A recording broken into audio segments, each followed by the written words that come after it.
Okay, we are still here with Shayne Lamas. Just finished her juicy story about being on The Bachelor back in 2007. No NDA, telling your story. Kind of love it. Got rid of the London dude. And so now it's about 2008. And now you have this resurgence of fame from being on The Bachelor. Now between there and when do you end up that infamous Las Vegas night in which you actually did get married to Nick Ritchie? So I remember it. Yeah. And so we did this Lamas family show, and he put us in a house, okay? My brother and I and Dakota, and my mom would just come in. I mean, it was a shit show, okay? And is this when Lorenzo is now single, or is he now with Shauna number 2? Nope, he is single at this point. So he had just ended that whole Barbara thing, The wedding, and so he, and so E and him went back and forth on payment because he was like, if I'm going to do the show, and he's like, we only want you for to call 2 episodes, this is Shayne's show. And so we have a different relationship now, but back then it was like, no, if I'm going to do the show, it's going to be all of the episodes. And so there was a lot of that where I signed up for one thing and it ends up being another. Yes. Anyways, with that being said, I didn't have very much producer control, even though I sat in and produced the show. And all it really did was give my brothers and my sisters and my mom and money to spend to just do nothing with. And, my name, I had to literally hunt my brother down. AJ. Yes, because he was also an actor, and doing reality television so I had to hunt him down to have him just film a scene. Go to dinner or whatever. And he would because, hey, it's $10,000, but, finding him was, a nightmare, you know what I mean? I'm in the trenches of the valley trying to find... And my mom is just batshit crazy going through menopause, coming in doing crazy things. I'm like, Mom, you don't have to overdo it, just be you. Right. And so it became that to then AJ moving into the house, and he's so it was all very produced and it wasn't natural, and I ended up being this blonde bimbo and just a typical, and I'm like, look, we're going up against Kardashians who already own E, basically. Right. And they, there's already an audience for them. And so at the end of the day, it was more of a headache for me to do that show than anything. And right. So we premiered after the new Playboy girls. There was a new the girl next door, yeah. So they were new, we were new, and it just kind of it just didn't work. I'm not sure what the ratings were or whatnot. I never really followed that. But at the end of the day, I had the same agent as Kim Kardashian did at the time, and he said, look, if you want to make it after this season and, a next season, this is what you need to do. You need to wake up every morning at 6 a.m. and have a full head of hair and makeup done. You need to go down to Rodeo, and every day you need to have your pictures taken so fresh content is constantly hitting the wire. And this is how you will... And these are the tabloid magazine days. Right. Yes. And this is how you will become a Kim Kardashian, and I look at, God, that sounds terrible. No, absolutely not. I am not. And so it's basically, this is how you become famous these days. Yeah. So you either hop on the bandwagon or, and I'm just I was just done. Okay? Yeah. Taxed from my family, taxed from everybody just spending this money like crazy. Nobody did anything with the platform we were given. I'm like, Dakota, you can, promote your music and use this platform and so do something, even if we have a second season or not. Make it. Right. And the whole show was just about me rallying all these fucking people together. So it's it was just a mess. You know what I mean? And so, and I was like, I want nothing to do with it. So I decided to completely pull out. And so they pulled the show because clearly I just didn't want anything to do with it. And at that time, I was just fuck Hollywood. I need a break. Like, I had been, I was depressed. I was just like, I mean, I knew I was depressed when I told, like, you can ask yourself, okay, if I was given $500 and told you can go into Nordstrom's, buy anything you want, would you go? And when I say no, in my mind, I know I'm depressed. So because you wouldn't want to leave your house to go buy whatever. Nothing sounded great to me, right? So I was just like, wow, this whole Hollywood scene right now is just taking a toll on me. I just want to be an actress. Like, that's just what I want to do. So I kind of took a break from it, because you kind of have to after you're on a show like that. And I just, I lived on my own with my sister in Wilshire, on Wilshire Boulevard, and we kind of had our own apartment. And one day, Shauna 1 calls me and goes... Shauna 1, who's the mom of the 3 kids. Yes, calls me and goes, Shayne, I am driving with the 3 girls to Alexandra's competition in Las Vegas. Would you like to come with us? And I was like, yeah, sure, absolutely, So I pack up, like, a Vera Bradley bag, like the one that doesn't even have a zipper. Like, I throw a fedora on. I get in Shauna's Mercedes-Benz with my 3 other sisters, and we head out to Vegas. Like a cheerleading competition or something? Yes. Okay. For whose was it? I think it was Alex's. Okay. Yeah. So now, I don't know if you've ever seen Shauna, but she's nobody that I want to say that's my mom. Okay. So the girls at that point were already extremely embarrassed of how she would dress, very show skimpy, up, behave, and it's like, now that I'm a mother, I couldn't imagine. You know what I mean? Yeah. Like, what to do that to your children? And I mean, in the first place, it's just like, she just looks like a stripper. Yeah. Absolutely. Okay. She wears the stripper heels. I think they're even called stripper heels. Those plastic clear ones. Yeah. Okay? Like, she's just ridiculous. Yeah. You know what I mean? And that's how she is 24/7. And so here we are. We go to Vegas, and my dad's calling me. His ears are burning, obviously. So he literally, we get to Vegas, and, she's got a hookup because Paul, the Maloofs or what have you at the Palms, got her a place, and she gets like... She knows the Maloofs. So she basically lives off of all... The connections. Like, yes, that's her. Okay, she pulls up, get a car wash the car. You know what I mean? The whole... She's the one that you invite to go to your hotel for lunch, and she goes down to the spa after and charges all this shit. And then the stories I've heard are absolutely... So that is... I mean, my dad, poor guy. So you're at the Palm. So we're at the Palms, and no, it's not the Palms, because for some reason... I don't know. Say it was according to Nick. It was like Caesar's. Venetian or something. It was Venetian. The Plaza. Oh, Plaza. Okay. Oh, Tao. It was Tao, because Tao nightclub is in there. Oh, right. Okay. Okay. Yeah. So we're at.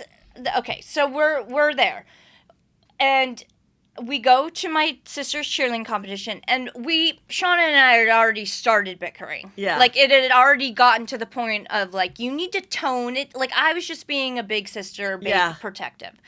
And my little sister looks at me and goes, please just don't allow my mom to come in with a drink, because she'll be kicked out and it'll be a whole scene. Okay. So we're walking in, and here Shauna has a drink, and I'm like, Shauna, you cannot bring an alcoholic beverage into the children's cheerleading competition, convention center. I'm like, I know we're in Vegas, but there's a line, and you're crossing it now.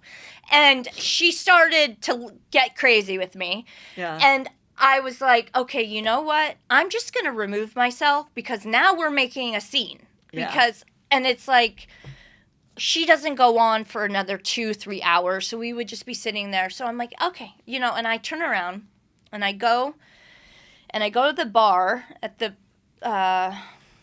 hotel, and I'm sitting there in literally like a Yankees cap, jeans, and I ordered Jack and Diet, and it's one where you can play like blackjack on the thing. All of a sudden, like, this raspy, like, man is like right here. Hello. You know, like I can't even describe it. And I'm like, in my head thinking like, God, this guy has partied for 5 years straight, okay, has smoked 200 packs of Marlboro Lights, and is standing right over my shoulder with black fingernails, painted black fingernails. And I look over, and I'm just, and this person is in a robe, okay, a white robe. And I'm like, you know, hello, but I've seen it all. So I'm like, hello. He sits down, he goes, what's your name? And I'm just like, and I turn to ignore him, and I spill my drink. So I'm like, God, you know, he's like, now you got to buy me a drink. And he was being all like that. And I just wanted nothing to do with this weirdo, okay? Yes. And I was in no, right? I don't need friends. I said, I'm good. I don't need friends. Why are you here? I'm like, my little sister has a cheerleading competition. Well, do you know who I am? And I'm like, is that how you pick up girls? Like, you just straight up say, do you know who I am? Yeah. And I'm like, no, I don't know who you are. You're a stranger who is bothering me. Yeah. And you're in a robe. Like, and he's like, well, I just hosted over at the pool, the club. And I've done jobs, like nightclub jobs, and I know. And so I'm thinking in my mind, like, and I say, what are you, like a DJ or something? Because, like, I don't know who he is.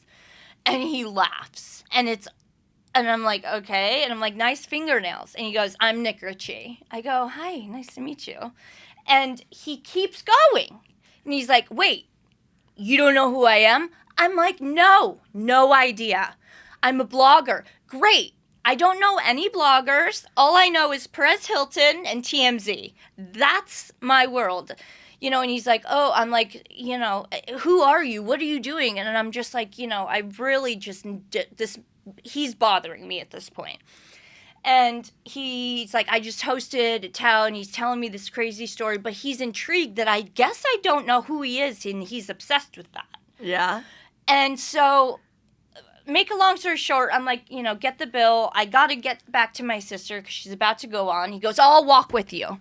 I'm like, no, I'm okay. Oh, I'll walk with you. So he walks with me all the way down to the convention center, like, and it's a long haul. You know what I mean? Like, when you're in Vegas, those conventions. Yeah. I mean, we're not just talking, like, a few, you know, 5 minutes away. This is like, I had to get on the freaking pram and tram and, you know, and he's just right there in my ear trying to get my phone number. And so I walk up, and my sister had won, by the way. She had already gone on.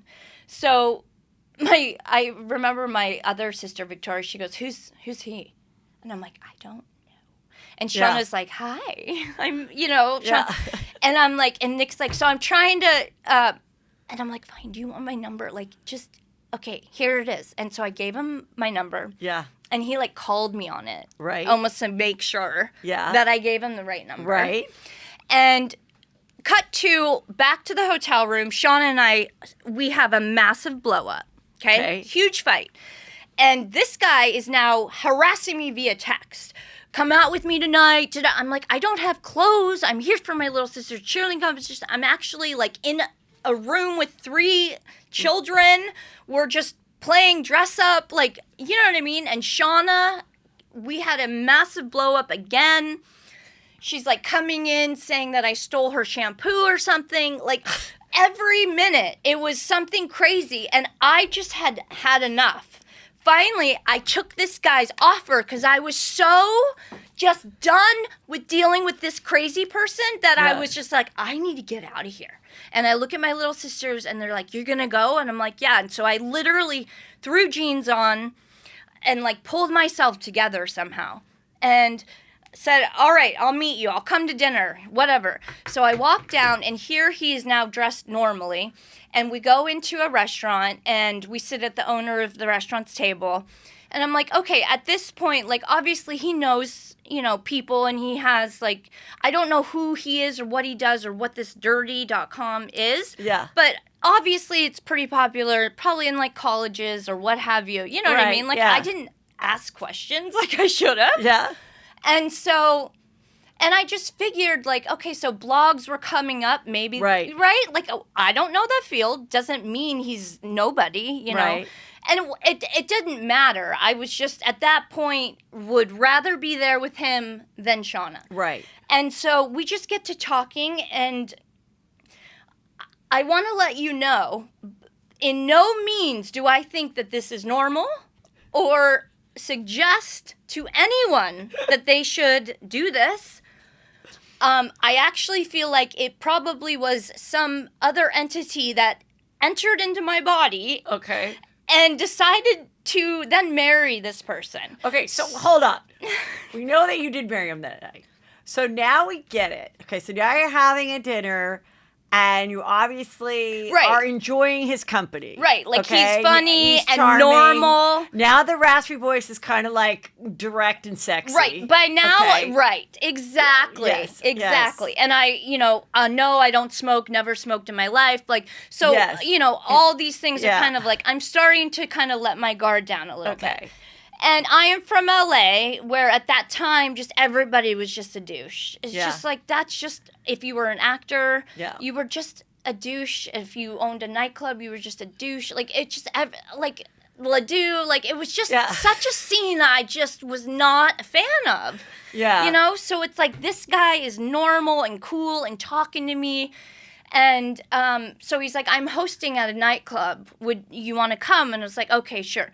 So we go into this nightclub and we're talking and like the chaos is going around, but he's just mesmerized by just talking with me. And, we're chatting and like we make out or something. And then he's like, can I introduce you to my friends? And I said, yeah, sure. He goes, they're at my table. It's like, oh, wait, so this isn't your table? He goes, no, this is the owner's table. My table's over there. And I turn around, and there was like, I want to say 25 stunning, like, thin, beautiful women, like, literally standing on the wall up against, like, where you can sit on the booth, Right. Just staring. And I'm just like, that's your table? And he's like, yeah, I'm hosting with like Arizona's 25 most gorgeous women. And I'm like, okay. You know what I mean? Like, what is going on here? And I'm like, and at that time, it's like you take these little things like, wow, this guy is here with the most beautiful women of ASU. And he's talking to me. And I'm like in jeans and a fedora. Like, he must be intrigued by me and who I am and like me to, you know what I'm saying? Right. Not that, like, okay. So I go over, I meet him, and then we kind of just, like, I'm not sure who said it, but I'm pretty sure he must have said, like, we should get married or something. And I'm like, yeah, haha. I'm like, really? I would totally do it. And he's like, no, you wouldn't. And we were almost amazed that, like, we're perfect for each other if we both would be that crazy to just marry each other right now. I'm like, let's do it. Why not? And I did not put into consideration anything, let alone my family, media, who's he, what does he do, does he know who I am? I wasn't even thinking this would even hit the wire, like, because I'm not doing any projects. Why would anybody be talking about me? You know what I mean? And so Shauna wants to leave with them, and I say, no, I'm going to stay. With my husband. We hadn't married at the time. I'm like, I'm going to stay with this guy, I'll fly home. I'm staying with Robe Man. Like, Raspy voice Robe Man. You go ahead and go. Yeah, Victoria's like, that guy with the painted fingernails, you're staying with him? I'm like, you guys have a safe drive. Thank you for bringing my stuff. And so I remember, like, the night before we had tried to, like, get married, we were just, like, joking, but somebody had said, you can't just go in and get married, you have to get a license first. And it was like 4 a.m. Okay, and drinking, like, obviously lots of alcohol is going on. And so the next day after I waved Shauna and the kids goodbye, I call him up and I'm like, what are you doing? And he was hosting another thing, but I was staying in his room, Yeah. so, like, and I'm like, you want to get married? And it was like that. He's like, yeah, absolutely. My guy's already on it. And he had an agent / this man named Ari, who rolled around with him whenever he went to these cities, pretty much pedophile, like would hit up the girls before they arrived in the city, had the girls on file. But these girls were over 18. Let's just make that clear. Yes. Like college age. Yes, because he would fly to these different colleges to, And so, and I'm like, okay. He's like, we all have to be ready by 5.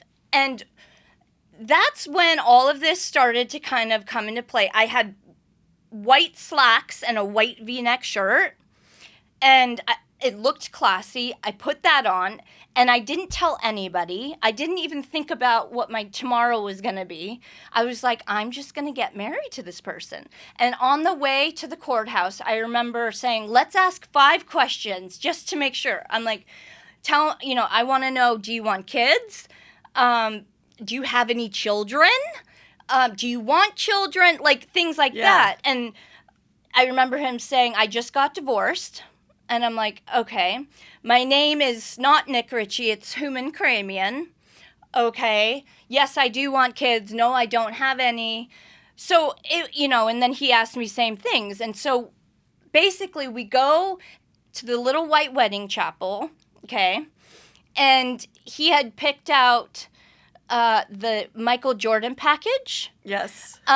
For us, and I walk in, I said, absolutely not. What is the Michael Jordan I package have no idea include? because we didn't end up doing it because Okay. I nixed that. I'm like, you want me like dribbling, walking down the aisle? Like, I'm like, if we're gonna, this is not a joke. I'm not a freaking joke. You know what I mean? Yeah.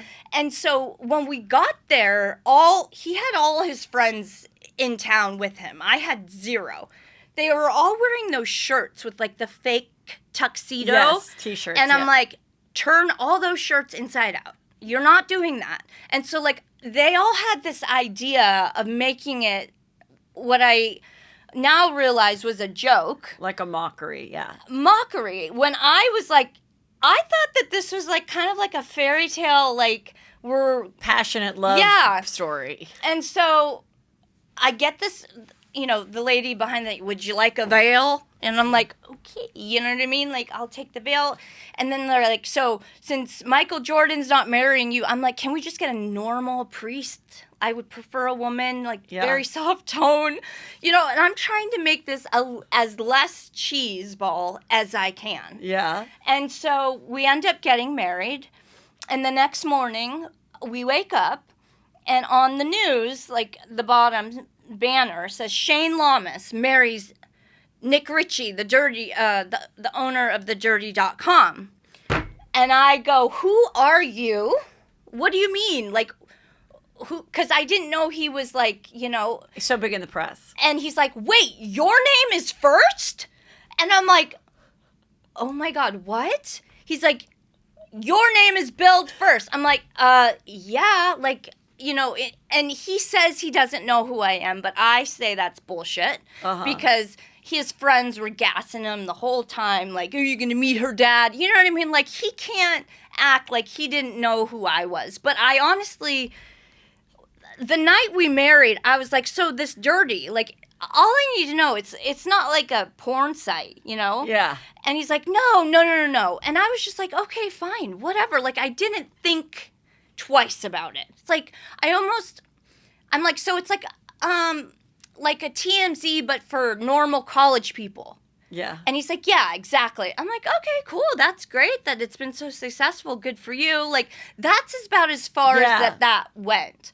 And it's not until I married him and the media and my family were calling me, like, who did you marry? That I was like, what is this dirty.com? And there was such a circus that happened after we got married. I remember, just recently, like, I looked at the video of the wedding and then also of you getting off the plane without him, coming back from Vegas. Yes. And TMZ is like, is it really true you married him? And you were like, yeah, we got married and then we're going to date after. Right. Like, and we're doing it backwards and like whatever. And then So, I mean, it was exactly true. that. Yeah. Like, it's not like I was like, I'm going to marry this person, move into his house tomorrow. He's going to start, he had like $400 in his account at the time. Like, he was just being paid weekly from the dirty. You know what I mean? So, and I only say that because he couldn't get me a plane ticket back to LAX. I had to buy my own ticket from Las Vegas. And, but at that time in my life, it's like money. I was not, it was like an afterthought. Yeah. Right? And it's so when he comes here and says that I like scored in marrying him because of his financial status, it's like, okay, so you're telling me that when I arrived to Chandler, Arizona, and you are living with your roommate, Ari, who is technically half your agent, half your roommate, in Chandler, and that is your life, and you're driving a Ford Expedition with the blower thing because you just got arrested for your DUI, it's like, I don't think so. Like, it's so not what I married. Okay, but you obviously, at some point, fell in love with them. Right. Because you did stay together quite a long time. Absolutely. So it kind of, like I said, it was a whirlwind of when I landed in California, and I just felt so alone. It's like, I did this with him. He should be by my side, like, with the paparazzi. And I'm just like, yeah, I know his real name. Yeah, like, we're doing it backwards. Like, leave me alone. There's no news here. Goodbye. Yeah. You know what I mean? And, like, Extra and Entertainment Tonight wanted to do interviews, and he was all about it. And so I was like, oh, okay, fine. So he would fly out, and we would do these interviews. And I realized that I didn't have a ring. And so I call up my old friends at Takori, who happened to give me my Bachelor ring. Yeah. And we had become good friends. Yeah. I would borrow jewelry from them if I would do, like, press and stuff like that. And I'm like, look, I'm in a dilemma. I'm married, and I'm about to do press that we're married, but there's no ring. Can I borrow one of your engagement rings, Yeah. And so absolutely 100%, I meet one of Takori's agents at Coffee Bean on Ventura in like Tarzana. And I arrive, and she has like a stunning, like it's massive ring, okay? Yeah. And I'm like, oh my God, you're like, I don't know, I owe you for life. I'm like, I'll get it back to you. Oh, no. This is yours. I'm like, what? And they're like, no, we want to gift you the ring. Just make sure our name is public, yeah. So that makes sense to me, but still, I'm just like, that ring is very large, larger than the one I got on The Bachelor. And it's definitely going to make a splash. And so I walk in with my new ring that he supposedly bought me, that I was just gifted from Takor, like, you know what I mean? Yeah. And so we do an interview, and it just became a whirlwind. And I was just like, we just decided that I should move with him to Scottsdale, Chandler, and, kind of start our life, because I was just, like, done with LA, ready to go. And I just thought that So when, after you moved to Scottsdale, does he then remove himself from the dirty? Now, he said he never made a dime on it, but then other people said, no, that they had done the research, and he did, in fact, sell it. So did he not sell it for any kind of money? So when I moved to Chandler, I made us both move out into our own little condo, and it was the first year we were married, so I started to see what his whole deal was. Mm-hmm. And he was this guy on the dirty who, posts come in, which I would fight with him over because I felt it was inappropriate. I was getting hate. I was just like the why are you telling this person you'd fuck her? Like, that is not inappropriate to me. He would himself. Yes, like, because on the website, people would submit would you fuck her? And like I read one night, like I would just scroll at night. Yeah. And like I could see myself in her eyes, and I was just like, oh, like I'm like married. So in my mind, I am like wifey. This is my husband. And he always brushed it off like this is my job. So I never went really into the dirty or looked at the dirty. You kind of said like he had this persona where because it was such like this website that was like telling on people, there was also this element where girls would be like, Nick. But it became that. Tell me, should I get a boob job? What do I need to do to be hot? Right. Yeah. And so all of a sudden he was like very godlike-ish to these college girls. Yes. Almost like he was like a legend when he would go into their little college town. Right. So then I started accompanying him on these little college adventures and realizing what this life he's lit, like just drinks all weekend long, sits and parties his night away with the girls, and it just like there was nothing to it. I'm like, have you ever thought maybe introducing yourself to the owner of the club? Maybe, gain contacts from you going about, like you're just living like a rock star, and this Ari guy is just telling you where you're going next. Like I was like, you need to evolve, right? And so he's just like, you're right. Because I'm like, you need to like, this is all you can't be 40 in a nightclub. Boy, was I wrong about that. But, and so I started to almost make him realize he needs to evolve. Like something needs to, like pretty much I'm going to have you sell the dirty or get rid of it. So you have like a year to figure it out. You know what I mean? Because I'm done. I'm done with the way it is, what it does to people, I was just done. Mm-hmm. And him, going through his phone and he has just boobs and text messages from people. I mean, Heather, I can't tell you how many inappropriate things I've found on his phone, and it's all just been like, but this is back, for work. But that was back in the dirty days. That's not recent. But it is like it's always just kept going. Right. Okay. And it's always been an excuse. Like one thing, and I'm just like, this is just also inappropriate. And so he's still with the dirty. I get pregnant, so I say we're moving back to California because I want to be. So I'm pregnant. He's still going out to these nightclubs, doing his thing while I'm pregnant here in California. But going out to those nightclubs and stuff is profitable. He gets paid. He's getting paid because he's bringing such large crowds to these clubs. So he's going technically, absolutely. So he's working. He's going out to but that's the lifestyle that I wanted him out of. Yes. Like you need to figure out how you or this company can make money without you having to be face of it. Right. Because this has gone on long enough. You're about to be a family man now. But at this time, you guys are a real couple with a real connection, in love, excited for the birth of your first child. Yes. Okay.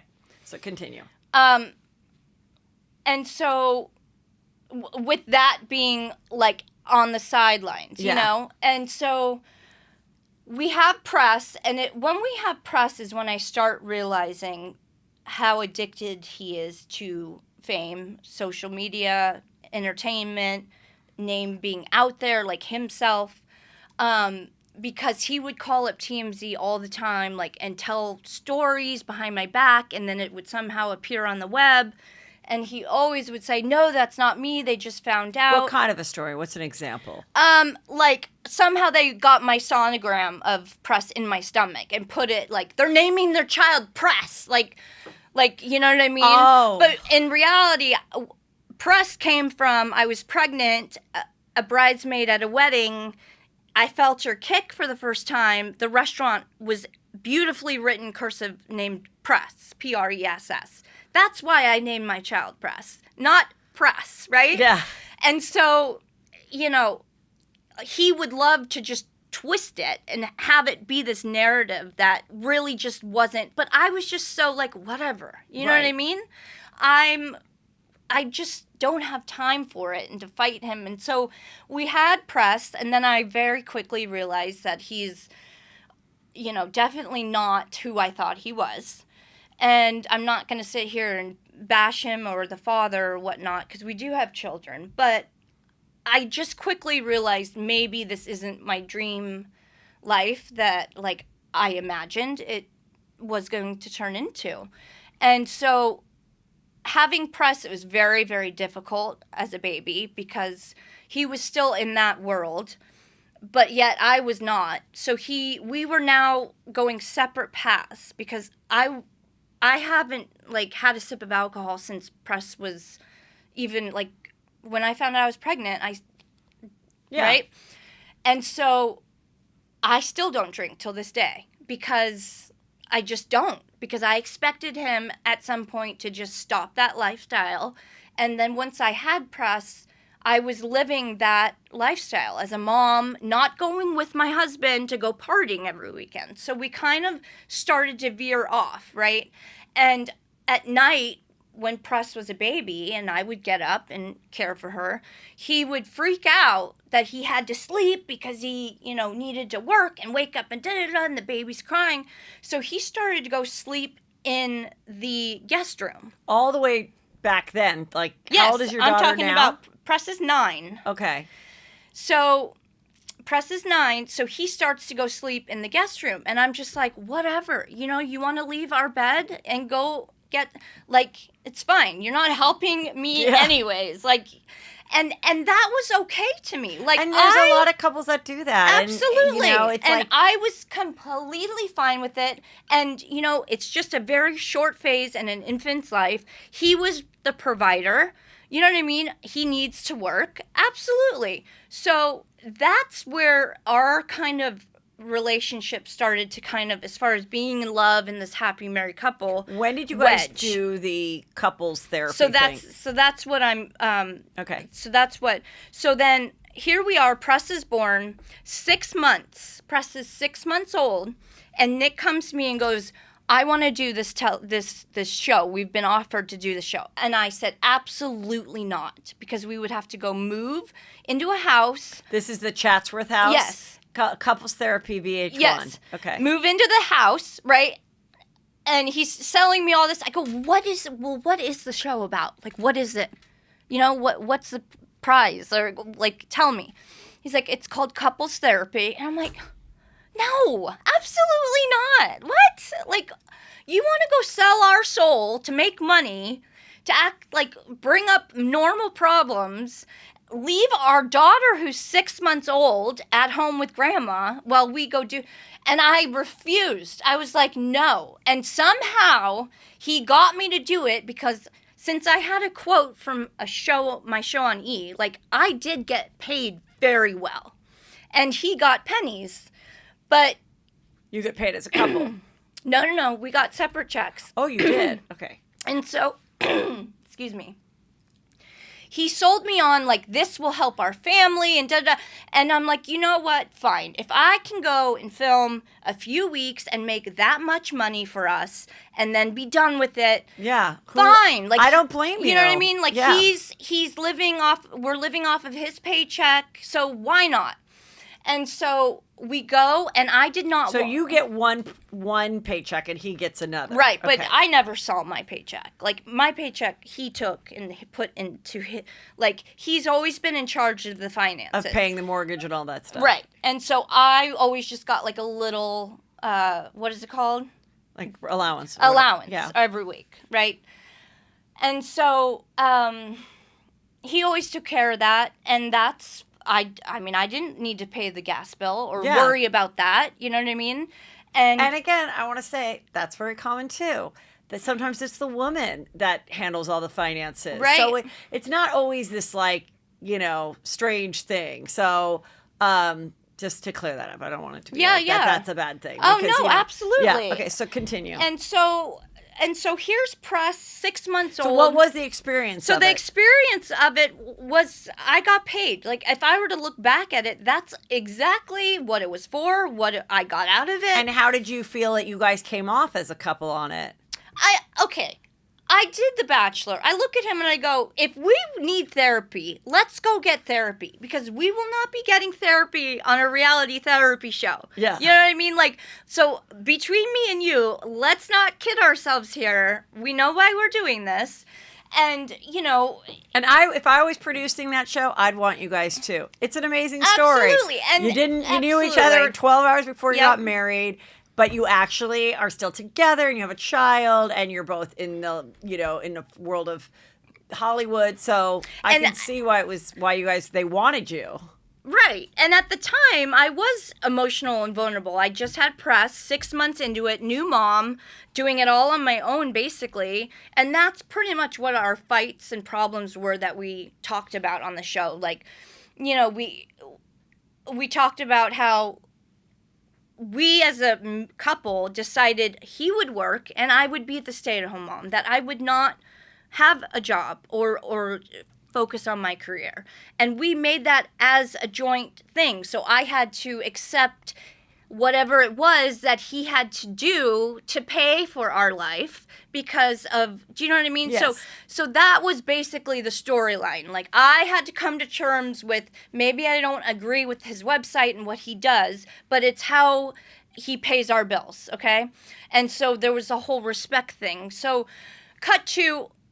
so that's over. And he just loved being in front of he just loves it. Like, he is just somebody that loves his ego. He loves himself. And I'm just like, ugh, you know what I mean? Like, get me out of here. I just want to go home.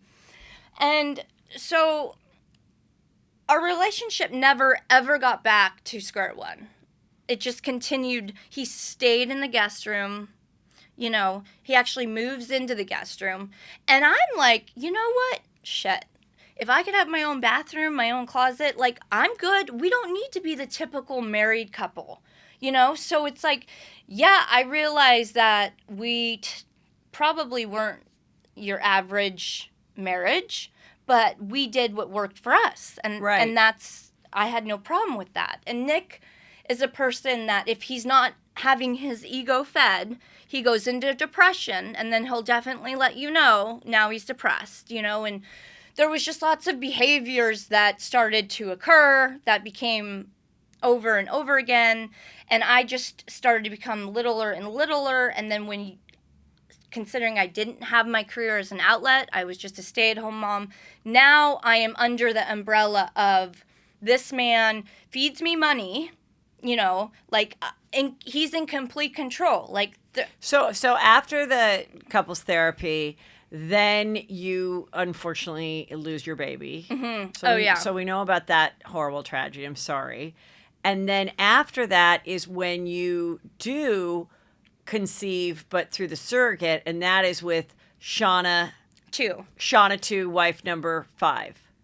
Your dad's? Yes. And that Shauna was on the Second Wives Club. Yes, which was also on E! Right. But that was... And that is why my dad divorced her, by the way, is that show. Why? Because apparently she was just not very nice. Like, she just completely sold my dad out. She kind of did, because I watched it. I was like the one of 3 people that watched it. I'm like, yeah, I didn't even... I'm like, he's like, daughter. That's what he calls you, daughter? Yes. Because I'm his oldest, and he's got, like, 20 kids. So he, like, you know... He, like, instead of all the names, Shayne, Shauna, it's like daughter. Okay? Yeah.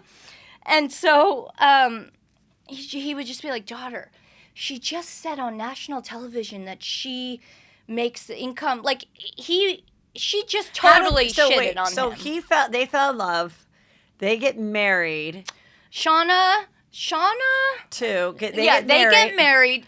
Then I find out that she's like has like 12 kids in another country. Like, she works in this company that she like sold her eggs or whatever. Oh, she sold her eggs. Yes, and so they had hid that for a long time. But he ends up marrying her. She's my age. But she doesn't have any children that she's raising. Never had children. Doesn't want children. Okay. But it always wanted to carry, to be pregnant. Okay. So when I happened to find out that I was in the hospital in a coma, okay, and then when I come to, my dad's there and Shauna's there, right? 'Cause they're married. And Shauna, I remember saying, I'll be your surrogate. And I remember laughing at her like, how funny would that be? My dad's wife carrying my kid. Yeah, okay, Shauna, I'll really take you up on that. And plus, at that time, I didn't realize that my doctor had kept my your eggs, my embryos, yes, or my your eggs. uteruses, yes, or whatever, the fallopian tubes, so that you could make the eggs.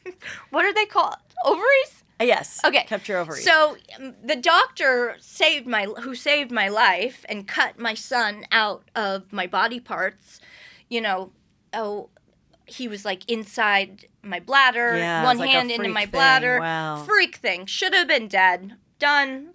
But I fought and I came back alive because I had a daughter. Yes. And so the doctor that saved my life, he was like rushed in from Newport Beach because they didn't know what to do. Here my son is thriving in my belly, but attached to all my body parts, okay? Wow. Like one hand, that's how I fainted, because one hand, he grew so big, it popped the placenta. So I started to internally bleed.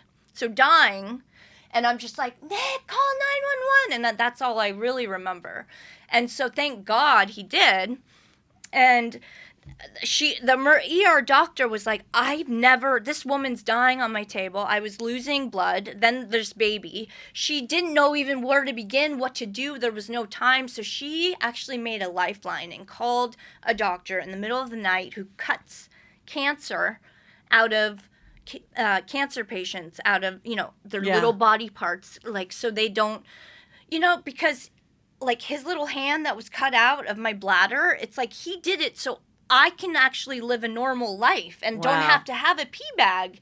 You know what I mean? Like, he was a lifesaver, but like I was so blessed to have that person even come to my aid, not knowing who I was. He was about to go to Hawaii with his family. Like, it's a miracle of a story. Do you remember his name? Dr. Oh my gosh. No, but he's Dr. Brown, I want to say. He's in Newport Beach, and he's like, a saint. You can't get into this guy because he is, right? And he's not an ER doctor. She called a lifeline. The ER doctor, she called, so you owe her too. Yes, like she's like, this woman, I was 31 at the time, maybe 30. Yeah, young. She's a mom. And so he comes in, they're feeling she's young, she's healthy, she's a mom. Right away, he, unfortunately, my son, because he, he made that choice, by the way. My husband was not, there was no time to go ask Nick, would you like me to save your son or your wife? Nick was just being told what was going on. Yeah. So he would come out in full blood and be like, oh, I'm sorry, sir, you've lost your son. And at the time, we didn't know what we were having. So we're just trying to save your wife. So long story short. Horrifically traumatic for both of you guys, obviously. Yeah. Absolutely. And he's calling my family to come down because they're telling him I'm not going to make it because I was dying and dying and dying. I had to be brought back to life so many times because he's trying to, get me all removed, but I'm losing blood and they're pumping me with blood and I'm just going in and out. It was like an absolute miracle. And we can sit here for an hour about what happened with me and all that, where I went. But long story... What do you mean? Do you think you went to heaven? Did you see something? I didn't. It was almost like I floated up and I saw my body, almost like a movie. Yeah. And I was like, get me back into that body. I am not going anywhere other than in there. Like, go back down there, Shayne. And it was almost, I'm getting chills because it's almost like I had to fight so hard to get back in my body. And when they say, like, don't give up, they're not kidding. Like, you have to, with every ounce of your being, you have to fight to come back into your body because I was going. You know what I mean? Wow. And if I was in it, maybe if press wasn't around and I was just in a bad state of my life, I could just see how easily it is to just slip up and go. It's there for you, but you have to literally, it was probably one of the hardest things I've ever had to do, and it's just a memory. Does that make sense? Totally. Because I remember it was like physically you had to go through, Anyways, we'll get into that next juicy scoop. But okay, so this, So very I sad wake thing up. happened. Very sad thing happened, and I was told I had a hysterectomy. I was screaming at the top of my lungs. We just thought it was over, you know what I mean? But I was just lucky to have press. I had her little pink boot by my side in the bed. And I looked at the doctor and said, how do I get home? He's like, you have to be off of every one of these machines, pumping all these different drugs. And I'm like, take them away, take them away. So, like, I would sit there in so much pain because I just wanted to be out with my little baby girl. And that, you know what I mean? And when they even give you pain meds, when they let you go, I wanted nothing to do with it. I just wanted to go back to being normal and a mom and focus on that. And so, cut to, I go and say thank you to Dr. Brown in his office like 7 months later. He hands me a card for a fertility person, and it's Dr. Smotrich, and he goes, you should call him and have him check out your ovaries and your eggs. I'm sure they're fine. I'm like, what? Wait, I still have my ovaries? Yeah. He's like, oh yeah. He's like, wow, I must have not written it down that I kept your ovaries in because it was just such a chaotic night. I guess nobody told you. I'm like, nobody told me that I actually could have children. No. And he's like, give them a call. So we did, and I pulled my ovaries out, and they checked them, and they were. So then I was like, driving one day, I was like, maybe I should text Shauna. Like, Yeah. I'm like, why not? She offered. So and you guys got along. You were friendly. Yeah, I mean, yeah. She was my dad's wife. Like, yeah. At this point, it's just like you just get yeah. Yeah. So she agrees. And so she's like, absolutely, this is my dream come true. I want to carry, da-da-da-da. One shot wonder. Lion went in. It took one time, like, because I was saying, I'm not going to drag myself or my family through this. We're doing it once. That's it. I'm not. So how many embryos did you put in? One. Just one. Just oh, wow. Lion. Yeah, just one. I actually wanted a girl, but but we still have like 15. Okay. Okay. So now. Well, not anymore. But so now we have Lion. And so then my mom passes away. And there was that, because it was just shocking. And she had like a small form of pneumonia and went and got one of those inhaler things from the ER that night. And took some like cold medicine. And apparently, I didn't know this till then, but if you mix those two, your heart can stop. So she passed in her sleep. Just a freak accident. Wow. And we can call it a drug overdose. We can call it whatever you want. Technically, it is, but my mother didn't die with a needle of heroin sticking out of her arm. You know what I mean? Yes. So that is something that I definitely want to make very clear. My mother, we all have our own problems, and my mother had her own problems, but that is in no way to discredit her as a mother, you know what I mean? Like, she was single, she had her own depression and stuff like that, but her death, was just a tragedy. And at this point, there was just so much going on in life. My marriage, I don't even know what it was. It was just there. So this was 2 years ago. That your mom passed, and so 2 years ago you have Press, you have Lion, and so now we're at just 2 years back. And so, but when did he sell the dirty? Okay, so that was just 2-3 years ago That he sold the dirty. So, and I have never actually seen our joint bank account because he has kept me so in the dark about what we make and what have you.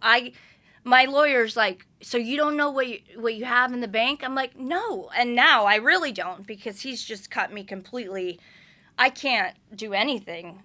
Like, it's had to be through court orders and all this just to be able to go out and buy myself a car, because he stole mine and sold it and left me with no car. He's just been a terrible, terrible person to divorce. But I've known that for many years.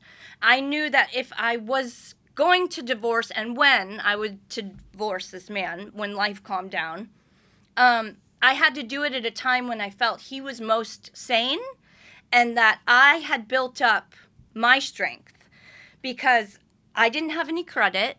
I didn't have any personal savings. He was he made our money. I haven't worked for 10 years. You know what I'm saying? So these are all things I had to contemplate when I've basically been wanting to divorce this man for 5 years now, 6 years. Our marriage has never been what it seemed it was, ever. And it came to a point where, like, I almost feel like he knew that too. But he didn't mind the facade of it, of having his trophy wife and family and, you know what I mean, occasionally get laid once in a while. I actually want, like, a real husband that I adore and love and that looks at me and is proud of me and appreciates me. And I want him to have that too. So it was never like, oh my God, he's going to like freak out. It was like, he's just got to be in the place where he's not on the attack and he's not going to drown me. And so with him and his life and him being diagnosed with MS, there was just... And when did that happen? That was something like, we didn't touch that was on. Before Lion was born. Oh, okay. So he was diagnosed because, like, his fingers started. So then there was a whole year of him trying to figure out what that was about. And we realized it was, that. And so, I always told him he eats like shit. He drinks. I don't drink. So I'm just like, whenever he did drink, there would be that whole war and he'd be a monster for the week after. And he did it every week, and all these things, even though he's been diagnosed with MS, he's eating like shit, drinking like shit. It's just like, at some point you need to make a change or, you know what I mean? Stop blaming everybody for, and being that victim. And that's what he was. And he became a victim of MS. And his parents would, bow down to him because he has a disease and da-da-da. When absolutely, I am not saying that is a horrible thing. But there comes a point where you need to make a change in your life because doctors are saying it will progress if you don't do A, B, and C. And stop playing poor me, I can't do this, or I went nuts and went crazy last night on Shayne and verbally abused her because of the MS. Like, everything was an excuse back to the MS. And I was getting sick and tired of it. And, there's people that are sick, and then there's people that are sick, and they use that just, victim. Like, even the divorce, you can see it as he speaks. He's the victim of it all. He cannot take any responsibility for anything. So when he says, he was really blindsided and it was your right, 11-year anniversary and he presented you. So here we are. Okay, so... Is that the Rolex? No. Okay. Oh, that he bought me I sold that Rolex to get my car. Okay. But he did, but he says... 11-year anniversary, he gets you a Rolex. Yeah, which... A ring, a car. What does that mean? Happy anniversary. A Rolex. And then when he gives it to you is when you say, actually, I want to get divorced. That is like, I love his story. It's great. It's not real, but okay. This is him. He's like just, he lies about everything. Like, you ask him the time and he's like, noon. But if it's to his advantage that he tells me it's noon and it's really 9. You know what I mean? Like, no, what is the real time? Noon. Like, he will lie about everything. And so I've known this for years. It's like, it just is what it is. But he definitely lies about, like, embellishing things and stories and making up his own narrative. Like, he's a journalist. He loves to write. But when I tell him, stop writing, like, my storyline, please, because that's not, true. And he loves his social media and sharing things. And when he would just share little things and just make it up, I'm like, dude, you just said we're, like a story, for instance, he made up this whole story about how we went to Hawaii. And before we went to Hawaii, I ordered all these packages of, like, bronzing lotion and, like, just made up story. Okay, and post on Facebook. And when was this? Before you got divorced? Yes. This was just throughout. Like, this Oh. is him. And I'm just like, why would you, like... What's the point? What? kind of? You Yeah. know? And he would just be like, I don't know, leave me alone. Like, I can do whatever I want, right? So I almost had a rule for him. He cannot talk about me on his website publicly, because he just makes stuff up. Okay, so when he sells the dirty, So then he starts going to college. So he sells the dirty. He claims he's retired. Okay. So he starts to go to college during that time. And But you're not asking, do we have enough money for you no, to be retired? no, because because absolutely. because your lifestyle is still being provided by. And it's almost elevating. Okay. Like, for instance, it's never been like, hey, Shayne, we're not doing so swell, so, you know, you need to cut back on your spending. Or Shayne, we are because Or Shayne, we have Because- 2.3 million in the bank. because I and- sold the dirty. Right. Okay. Like, I, honestly, 11 years, have no idea what has been in our account ever since the day I married him, our joint account, except from what I've put in it. He has always sent me a little $500 every Monday up until just 6 months ago. That's what I got to spend on our children, on our thing. He took care of everything else. I was given an Amex, and over the years, that limit increased from like 1,000. The next year was 2,000, all the way up until before it was cut. My limit was like 7,500. So this was just me living my life, right? Like, because I assumed that was, I didn't know. Right. No, I believe It you. wasn't any of my business, really. I mean, I would ask him and he would just, you know, lie always. He just always lies, which way it would benefit him. And so, you know, but we're going on all these trips and all this stuff, and the money thing never bothered me. I mean, I grew up with money, okay? So if I had $5, fine. If I had 5 million, fine. I'll spend it both. Like, if I have to adjust my life, great. If I have to live, if I you know, can buy this, great. Like, stuff and things are nice to have, but it by no means fulfills me in any way. And, you know, that's another misconception that is out there. And so... Here, can you come a little closer to the mic? Oh, yeah. I'm like rolling so far. away. I know. Yeah. So, you know, at the end of the day, there's all this accusations about how I married him for money, married into money, married for money. It's like, no, I've just been a mother in Orange County, okay, housewife, dealing with our life, dealing with all of the things that happen. Okay, so let's talk about some of the things that he mentioned about how, you know, he had to go to Starbucks and CVS every day. Yeah. So we'll get to that, but let me just finish about how Yes. this all ended Yes. in. When So you announced about a it. year ago, he had always thrown divorce around to me, like threatened me. But I told In him, fights and things. yes, if I ever say the word divorce, I mean it and I will do it, right? And I had never said that word throughout all of our marriage. And he knows, like, he used the fact that I, you know, have lived under his umbrella for all these years and that I can't just go out and get an apartment because I have no credit or means, right? So he has used that in a way where I have become acceptable to his behaviors and the way I was treated and just shut up and live my life as his wife and mother and just would in my head be like, the day that I do get the balls to actually leave him and figure this out. And so a year ago, my daughter wins a pageant and she's Miss California. And with that, we have to travel all around California. And so I was traveling with my daughter last year all around to California for the first time in my life alone, booking hotels for us, booking rental cars for the first time in my name.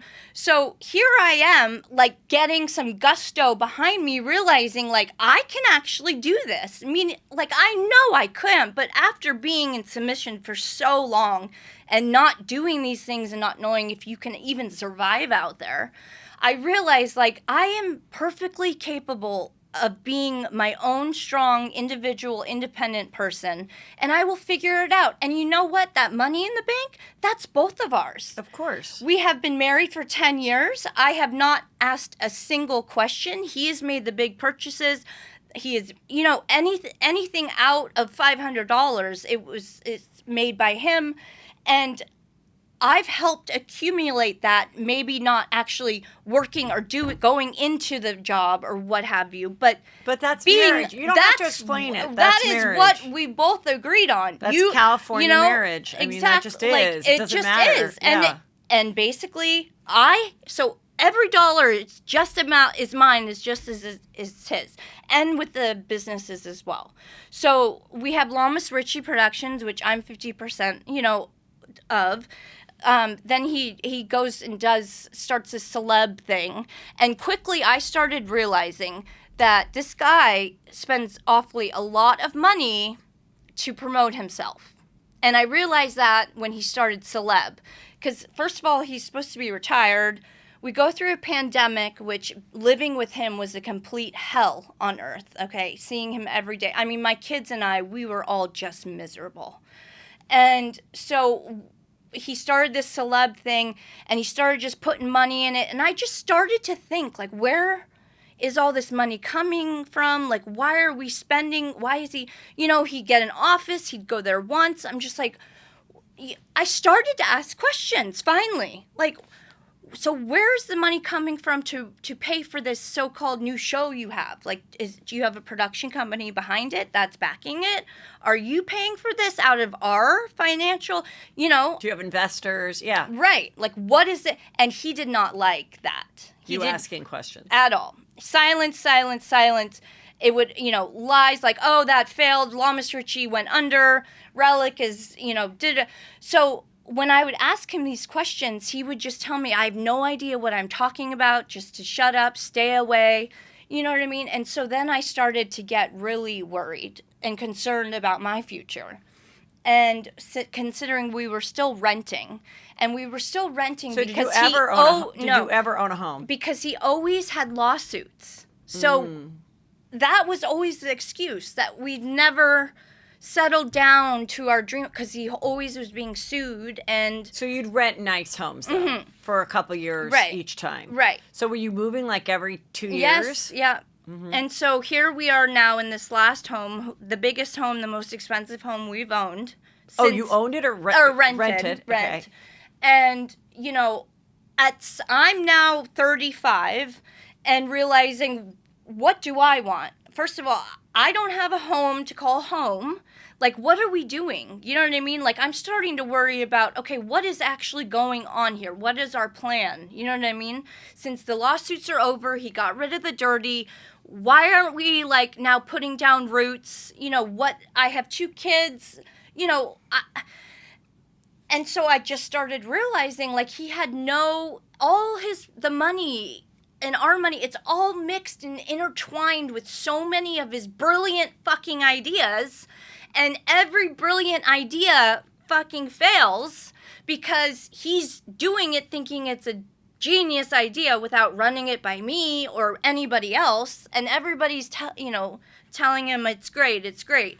But it's not great. And it will not make money. And it's only money is being bled. And so when I start to talk to him like this, he gets very, very aggressive. And we had a huge, massive blow-up fight about November. Yes, November. And I said, you know what? I just read your book for the first time because I was scared shitless to... When did you have a book come out? He wrote a book like 4 or 5 years ago. That was published? Mm-hmm. Okay. I was going to bring it to you to read. Well, I can get it. I want to read it now. Yeah, I can get it So too. you finally read his book. So I finally read his book because I was like, you know what? Because I didn't ever read it because I knew all the stories in there would be a lie. Like, he's had 2... he's been with like multiple women at one time. What is that called? A 3-way? It's like, you can't even get your wife off, let alone 3 people or 2. You know what I mean? Like, this is crazy. You're not some sex god. Like, So I finally read this book for the first time, and I'm just laughing. And then it's talking about how he had anal sex, right? And I'm almost, and then I read the last page, and it was some, like little message to press.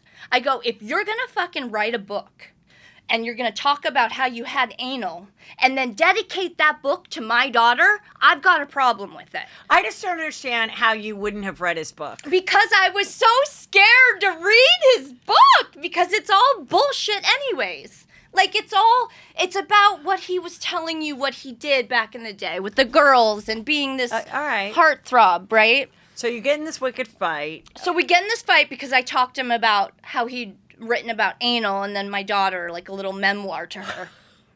And I was like, you know what? You can go out, do whatever you want, but leave us out of print. You know what I mean? Like, I don't want to be on your projects. I don't want to be, like, leave our kids out of it. Like, that's it. He flipped out. And he blames it on MS, that he can't remember. Because I'm like, so did you have anal or not? Because I should know this. I'm your wife. And I didn't know that you've done anal. Blah, blah, blah. And he's just like in the shower. He's like, I don't know. I can't remember. This is the form of MS. I'm like, that's bullshit. And I just had enough. I was like, I want a divorce. I am done. You can't even have a conversation with me just with me asking questions. Like, I get it. I ask him to take out the trash, and it's like, holy fuck, the world is going to end. But at the end of the day, whatever. It's meaningless. I'll just take out the trash myself. But I'm sitting here trying to have a real grown-up conversation, and he's just like shoving it under the rug, being, you know what I mean? And it's enough. So what? So we decided to let his lawyer work out the financial details, okay, put the divorce together, and then I'd sign it. And with that being said... So he, at that point, was not begging you? No. He's like, okay, I get it. You know, because... All right. Granted, we didn't have much of a marriage. Okay. Okay. But I don't think he really thought that I was actually going to go through with it. I have no idea. I don't care. Okay, but you do... But he gets the attorneys on it, so he is accepting it So at that we are point. talking with... Yes! And we're totally... After that blow-up fight, there was time to settle, but, like, we were totally gonna do this, like, and be rock stars at, like, the poster child for divorcing and being awesome co-parents, parents and best friends. Like, that's why how it's all ended and is just... It's just as shocking to me as it is to everybody else. So here we are. He's not... His lawyers are lagging. They're not, you know, I'm asking. So months and months go by. Finally, I get a call. So we're not... We even have, like, our own schedule with the kids worked out, where he's still living in the house, but 1 week was his, 1 week was mine.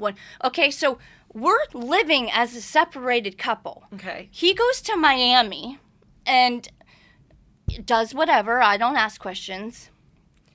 Page 6 calls me on a Monday and goes, so, you know, there's reports that Nick Ritchie is single and acting single and that there's problems in your marriage. And I took a deep breath because I know that's Nick and his love for publicity called Page 6 and fed them that story because he wants to get tabloid, you know, press from our marriage, apparently, because it was coming to that point where it would, you know, be public that we weren't together. So I was like, oh, really?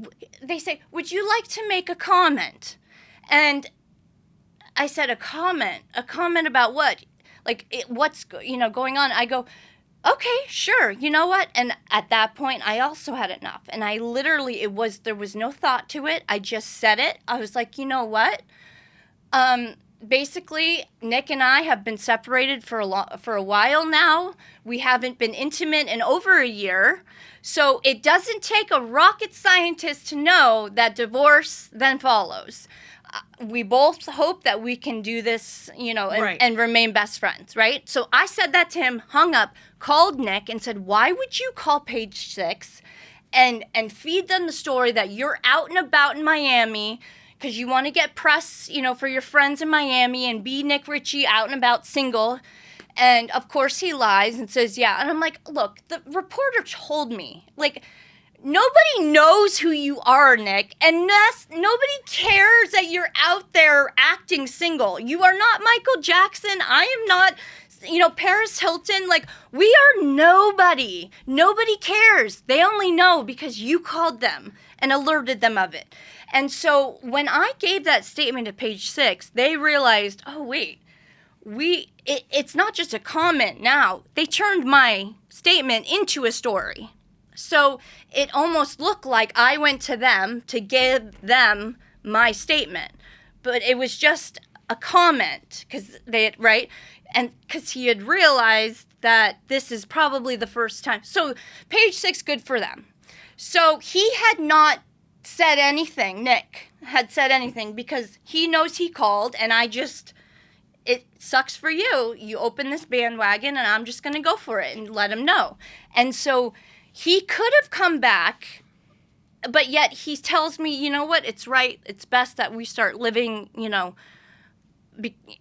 truthfully. We're not together. That's just like what it is. And we still maintained that we were doing this correctly. And then I was like, by the way, how is our divorce going? And I started to realize that him and his lawyer, I don't know what they were doing, but I'm like, I'm just going to file because nothing's getting done, and we need somebody to file the papers and get it going. And I call my father. This is the one and only time my dad has been involved in this, and he has been dragged through the mud. I call my dad and I go, Dad, look, we just need a simple attorney that can file some paperwork, kind of get things going on my side. He's like, oh, absolutely. You both should have. And how did your dad feel when you revealed to him that, you were going to end your marriage with My Nick? dad feels that he is no person to come to for marriage advice, nor would he be. But he's going to be there for daughter when daughter calls. Exactly. Yeah. And I said, do you know of any attorney? He goes, absolutely. I'll give you the attorney that I used, that Shauna and I used. And she was great. We got it done. So me going and calling his lawyer was that's all my dad's done. Yeah. And all of a sudden, him and I, Nick says, have teamed up to I don't even know. Well, it's interesting, he says that they betrayed. I'm like, well, first of all, and I was blindsided, and that is but that's what I wanted. But I wanted to say, it's very rare that a couple is completely on the same page and just one day come to breakfast and be like, you know what I was thinking? Yeah, I was thinking that too. What a great 11 years we've had. Okay. I mean, it never happens. It's always one person, it feels hurt and the other one wants out more. And that's understandable. And that's understandable. But I'm like, the quote unquote being blindsided, I'm like, but you do need to get your ducks in a row. Right. Especially when you're in a position like yours.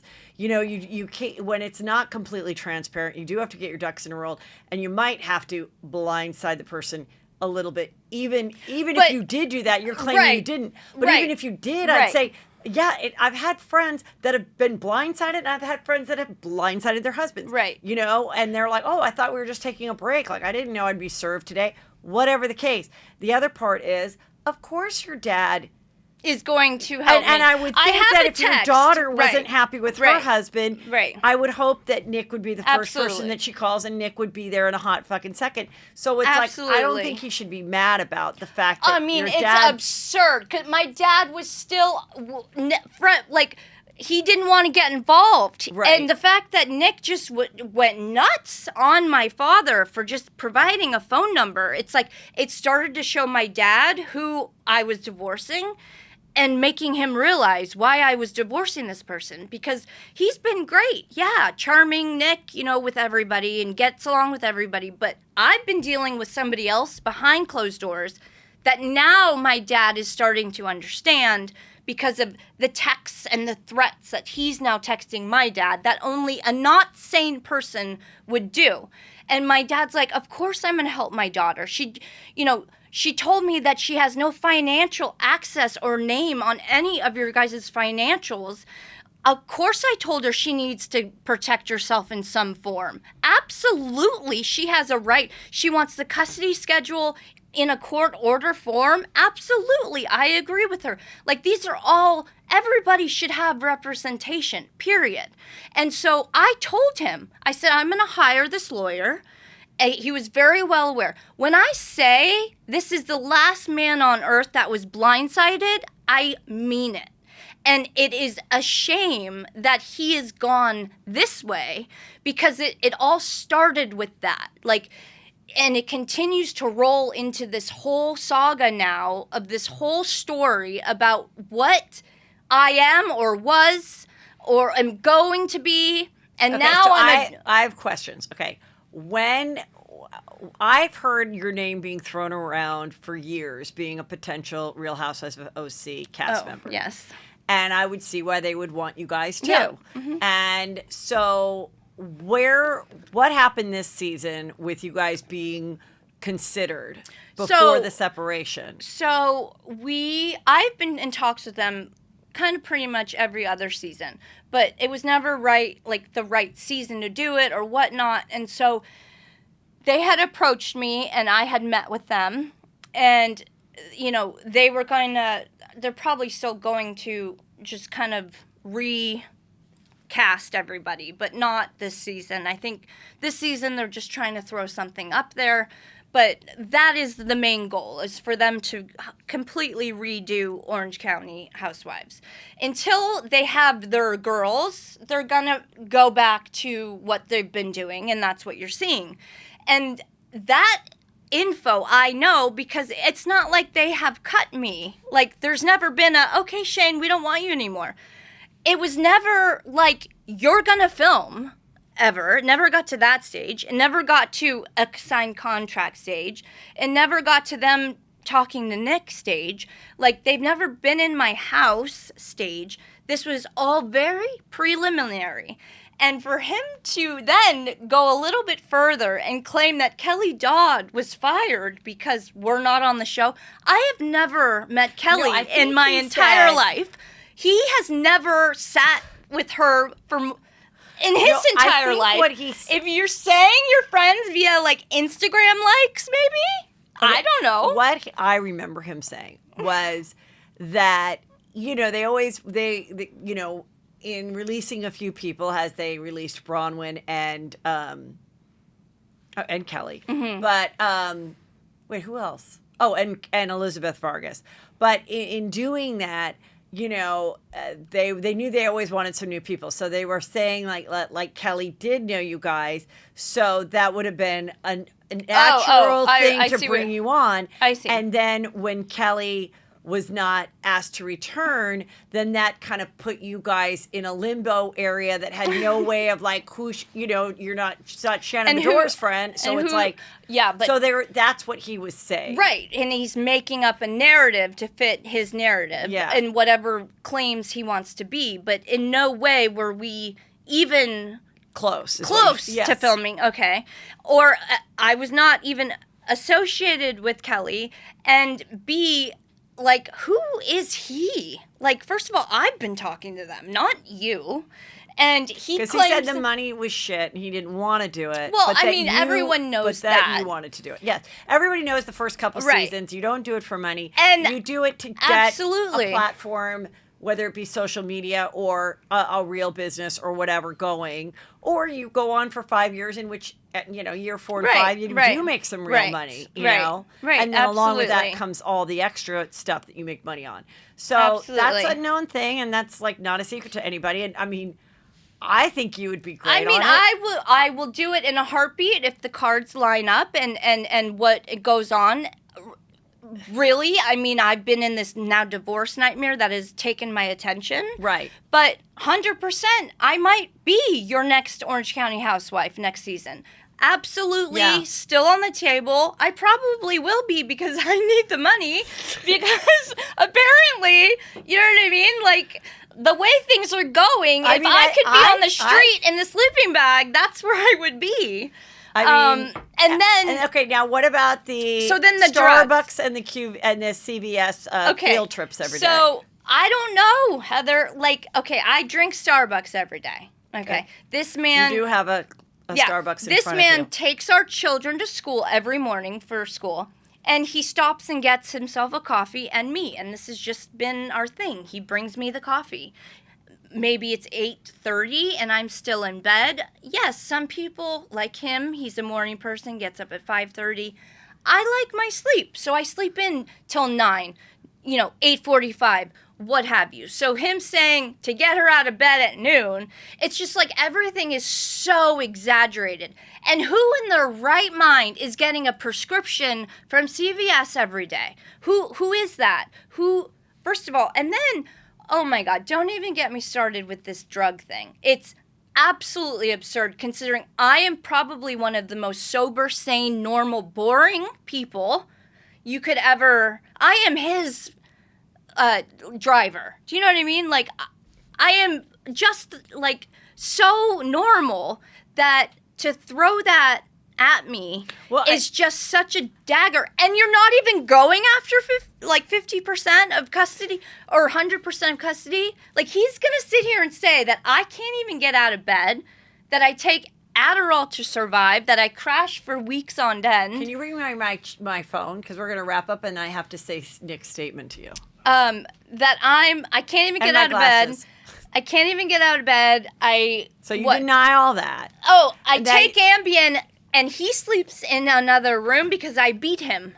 No, I never heard that part. Oh my God, I read it. Okay, well, I never heard that part. I mean, at some point, you just have to like really, like. So, okay, so, I mean, well, yeah, and when he was saying things like, And what? Not to mention, okay, let's just, now I'm getting all worked up because I'm getting all heated about this. Well, it's funny because when I wrote you to say, full disclosure, he was on my show. I still want you to come on. You were like, I'm good. I'm good. I'm fine with it. Absolutely. I don't care. And then you write me back. Oh my God. And you're like, because I listened. And I was like, what? What? Like, I was like, everything he said, I was mortified. And like, my lawyer's like, no, just be quiet. You know what I mean? I'm like, there's no way that I can sit here and let this man talk about me like this and not just one time shut it down. And whoever wants to go and continue on his bandwagon, fine. I don't need those people. Well, there's a lot of women that people want to date him. I don't know if you looked on his stories. No. I'm sure. Okay. Well, he got a lot of roses sent to him this weekend. Oh, really? Yeah. Oh, I wonder who sent those. Oh, my God. This guy thinks I don't know, guys. He was never, I never allowed him to be, that behavior. Like, when he talks about, civilians, when he talks in that way. Well, how do you feel that he calls you Onassis? Oh, God. Can we talk about Jackie for a second, who is probably one of the most iconic, amazing mother, well-dressed humans. She was an amazing mother. That's undeniable on that. With a story. Part of the reason she married Onassis was because of her children. To protect her children. Because they stopped the Secret Service exactly. for her. Yeah. I know her entire story. You asked me what year she did this, that, and the other thing. I did my research, okay? So I was like, why are you calling her that? And he's like, well, exactly what you just said. She kind of married someone for money. He's an idiot. He doesn't know what he's talking about. But then he also said that you wear too big of sunglasses. Oh, my God. Then call me Jackie O. That has nothing to do with it. Just Onassis. So, I mean, I'm offended because of the way he is just such a piece of shit to me. And I'm the mother of his children. And, as of today, he's just so undeniably difficult to deal with.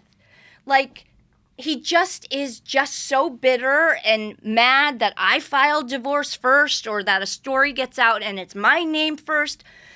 He's so egotistical and all about himself. He cannot sit for a minute and be like, oh, this might affect my children down the line. He can't. He's a narcissist. And I realized that when I started doing research, because I never, Right. you know what I mean? I'm like, everything. And Lala Kent did ask him about that. And he said, well, she's the one who has framed modeling photos of herself all over the house. Heather, if you go into anybody's house in this town and there are framed photos of work that they've done on magazines or whatnot that they're proud of, absolutely. I don't think there's anything wrong with it, but what I wanted to clarify is anyone that studies narcissism, it actually doesn't have to do with physical Absolutely, thank you. It has more to do with, I believe I'm always the smartest in the room. Right, absolutely. And I believe I know better than anybody else. So his response was that... And reality is they are the most insecure person, and almost, he looks at me going, I wish I had her charisma and she can walk into a room and light it up. Like, that's what he sees in me, and he's envious of me in that fact that he doesn't have that. So he overcompensates his charisma, and it's all a big show, and everybody has to be on his side, and if he feels crossed, they're just mutilated, like my father. Like my sister having her story. What can you share about your sister? Because that was very difficult. Yeah, and how is she doing? This is Dakota. Dakota, I haven't seen Dakota in 10 years. She took a really wrong path and into drugs. And she called me about a year ago, said she was pregnant. And I've just been like trying to get her into treatment throughout her whole pregnancy. I was dealing all of this, like stressing out on my own, okay? Nick would just be like, she's a druggy piece of shit, like just, but she's my sister. And I gave up trying to get her sober, but I was damn sure gonna try and get her sober for my niece, okay? That was right, that was like my last ditch effort. Like, Wellesley was born on my mother's birthday.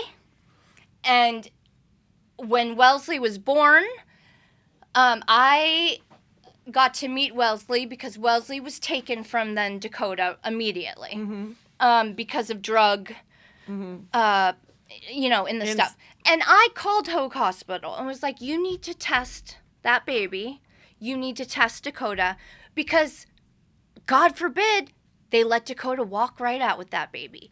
And I'm sorry, I don't care what anybody wants to say, but my number one concern was Wellesley and the well-being of her. She sat in the hospital of the NICU at Hoag for 31 days withdrawing. I would go and see her. Dakota would be supposedly getting sober, still to this day is not sober. Wellesley, because of the fact she was taken from Dakota, has always been in the system, okay? And I have literally been in talks with the CPS, not Nick, myself, because they're trying to get me to adopt her, because that's what they do. The family comes first. They try. Yes, I know. And then if not, but these families are more than capable and willing and strive to have and give a child a beautiful life. Other families. Right. Yes, okay. Of course. But it's just in the courts thing that family... They have to exhaust everything. Person before they go to a non-family. Right. Yeah. And there's nobody to exhaust except me because my mom's not with us. Dakota has a loser dad. Her boyfriend is loser, right? So then I start getting Wellesley once a week come to my house, and I am literally taking care of her, dealing with her, and in like being tested, have these people come to my house to see if it's proper, like all of these things that you need to do. And when it came down to Nick having to sign on, because he is... Your husband. My husband, but I told them we're getting a divorce, but he, since still lived in the house, still had to sign on, and he refused, and there's that. And so now Wellesley is with an amazing family that Dakota has about 3 or 4 days from today till she hits court, and they will they will most likely take away her rights, and that family will be able to then adopt her. So at this point, I can't even adopt Wellesley because Wellesley has not been... but do you feel, is that what you think is best at this point? For Wellesley, and for yourself? I made that decision fully on my own when there wasn't any, like...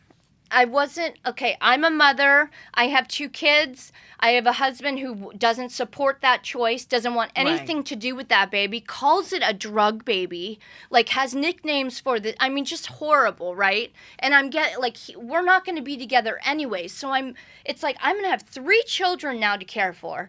Then. No, I'm not. No, absolutely. So I agree it took with me a long time, a few weeks, but I finally myself came to that decision, and I told Dakota, and that's that. I'm here for Wellesley any day of the week, anything she needs ever, but I decided that it's best for me in my life at this time for my children and, you know, what I'm going through, that I wasn't going to be that solid home life that she has with this family that she's been with since day one. That's beautiful. And it's beautiful. Because of foster care, they go through so many kids before they get one, and especially to get a baby, she's very lucky. And she's almost 1 year old. So that's perfect. Know? And so, and I don't want to deal with my sister Dakota. I wouldn't want to either. You know what I mean? It's too I've hard. tried. And that's why it's so upsetting when I am being labeled a drug addict, a shoplifter, a stealer, a horrible mother. Because every single one of those are, like, by far the complete opposite of what is actually truth. And, you know, he can say his truth. That's fine. Like, I'm just here to tell you. Well, I'm going to read his statement. Okay, lovely. He has a statement? Dear Shayne, I want to tell you. Okay, what? Dear Shayne, I want to tell you from a place of honesty, thank you for leaving me. This pain in my heart is real. It is something I have never felt, and I need you to know that I will always love you. I needed you and your family to betray me so that I could understand my worth. So honestly, thank you. But please understand our relationship is past the grave. I will never speak to you again, and I say this not out of hate or spite. It is what's healthiest for me to move forward. I just know there is someone else out there who will love me the way I deserve to be loved. Someone I can truly lift up as my queen. All I ask is that you try your hardest to be a great mother to my children. They are my world now. I wish you the best, Shayne Lamas. My God look over you and protect you next. May God look over you and protect you next. And I wrote, got it. And so he wanted you to say this to me. He said, I want you to share this on the with the recording. So I share. So and I just said, got it. And then here's mine. I'll see you in court soon. This was a week ago when you were supposed to come, and they couldn't. Oh, right. So I'm his still statement sharing wasn't. It. So yeah. I said this to him before. I said, I hope that he can realize like that this is dumb, and I'm sure he will get a new wife. Absolutely. I cannot wait because he'll leave me the fuck alone. And you might have an easier time doing exchanges and everything with her. And really, Heather, all I want is us. Like, I just don't want to be married to him anymore. Yeah. And I just wanted to separate our lives as easy and seamless and painless as possible and go on. But he has turned this, like, flipped it upside down, around the corner, to the left, to the right. I'm a druggie, but you're not coming after 100% of your kids, and you're not, like, who claims that stuff and then just goes on about their merry way? When if I sit here and he's in front of me and I say, why are you saying this? He hides in a shell. He drives off.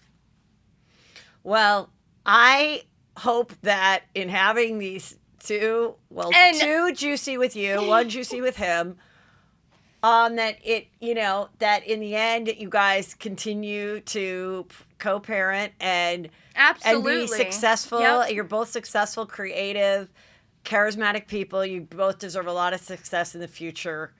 And Shayne, good luck.